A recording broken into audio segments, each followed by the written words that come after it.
अपघाताची बातमी आहे। संत तुकाराम महाराज पालखी महामार्गावरती हा भीषण अपघात घडलेला आहे। इथं पाहतोय आपण की ट्रॅक्टर आणि त्याला दोन पाठीमागं बजाट आहेत आणि पाठीमागं बोलेरो महिंद्रा कंपनीचा पिकअप आहे।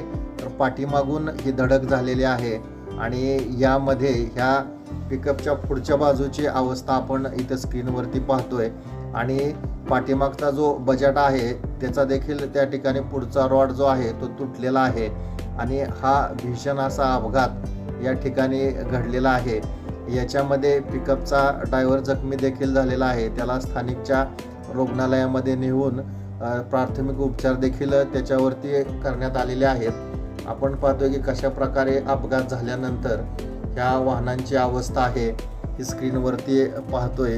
इथं मिळालेली माहिती अशी आहे की पंढरपूर तोंडले मार्गावरून इकडं म्हाळुंगच्या दिशेने ही दोन्ही वाहनं येत होती आणि ट्रॅक्टर बजाट हा भरून अकलूजला निघालेला होता आणि पाठीमागूनच हा बोलेरो पिकअप आलेला आहे आणि पाठीमागून ही धडक बसलेली आहे आणि यामध्ये या बजाटचे देखील अशा प्रकारे नुकसान झालेलं आहे आणि हे पिकअपची जी अवस्था आहे तर पुढचं इंजिन आणि पुढचं बॉनेट पूर्ण चेंबून त्या ठिकाणी गेलेलं आहे।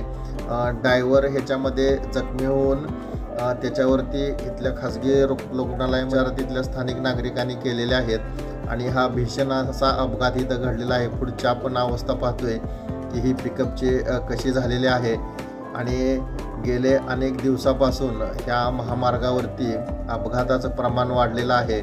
वेग मर्यादा असतील किंवा वाहतुकीचे नियम असतील तर हे सर्वांनी पाळणं तितकंच गरजेचं आहे जेणेकरून अशा प्रकारचे अपघात टाळता येतील आणि ह्या मार्गावरती हा वेग जो आहे तो वाहनांचा जास्त असतोय आणि अशा प्रकारे थोड्याशा चुका देखील इथं घडतात आणि अशा प्रकारचे मोठे अपघात या ठिकाणी घडत आहे। त्याच्यामध्ये वाहनाचं देखील मोठं नुकसान होते, काही वेळेला जीवितहानी होते, काही वेळेला इथं जखमी देखील झालेले आहेत।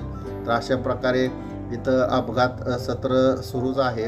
अपघात टाळण्यासाठी वेगाचं नियंत्रण अतिशय महत्त्वाचं आहे आणि वाहन चालवताना तेवढ्या पटीत दक्षता घेणे देखील आवश्यक आहे।